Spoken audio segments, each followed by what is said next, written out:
ना अफवाहें, ना सनसनी, ना हवा हवाई बातें, सत्य और तथ्यों के साथ खबरों की तह तक।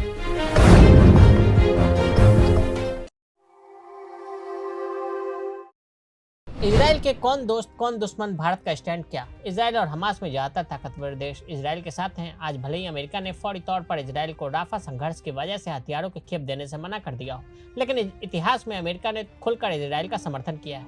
अमेरिकी राष्ट्रपति जो बाइडेन ने यहां तक कह दिया था कि अन्य देश इस संघर्ष से दूर रहे।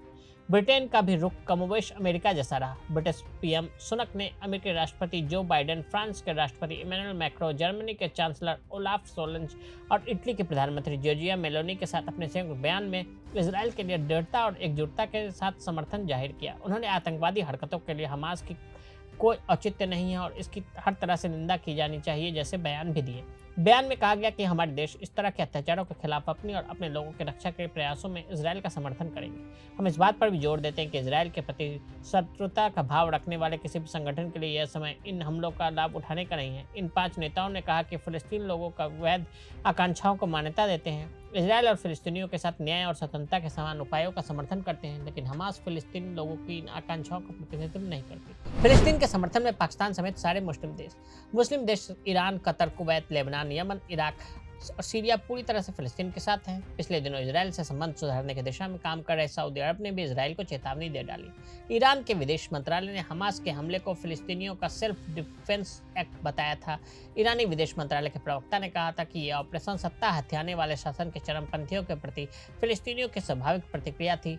उन्होंने बाकी मुस्लिम देशों से अल अक्सा मस्जिद और फिलिस्तीनियों के अधिकार का समर्थन करने का आह्वान किया। इराक के प्रधानमंत्री मोहम्मद सिया अल सुडानी ने एक बयान में कहा कि फिलिस्तीनी लोगों द्वारा किया गया ये ऑपरेशन कई सालों से व्यथित उत्पीड़न का स्वाभाविक परिणाम है। कतर के विदेश मंत्रालय ने कहा कि फिलिस्तीनी लोगों के अधिकार के उल्लंघन के चलते ही इस हमले के लिए जिम्मेदार है। सीरिया ने भी सरकारी समाचार मीडिया के माध्यम से हमास के इजराइल पर हमले के लिए समर्थन दिखाते हुए बयान जारी किया। सऊदी अरब ने इस हमले के लिए इजराइल को जिम्मेदार ठहराया। उकसावे और फिलिस्तीनियों को अधिकार से वंचित रखने के चलते ये हमला हुआ, ऐसी बातें कही। भारत और इजराइल और भारत की दोस्ती बेहद गहरी है, लेकिन इसके साथ ही भारत ने फिलिस्तीन के अलग देश के रूप में वजूद में रहने का भी समर्थन किया है, जिसका नजारा संयुक्त राष्ट्र में भी देखने को मिला। भारत के इजराइल के साथ रणनीतिक संबंध भी हैं, खासकर जब रक्षा और सुरक्षा की बात आती है।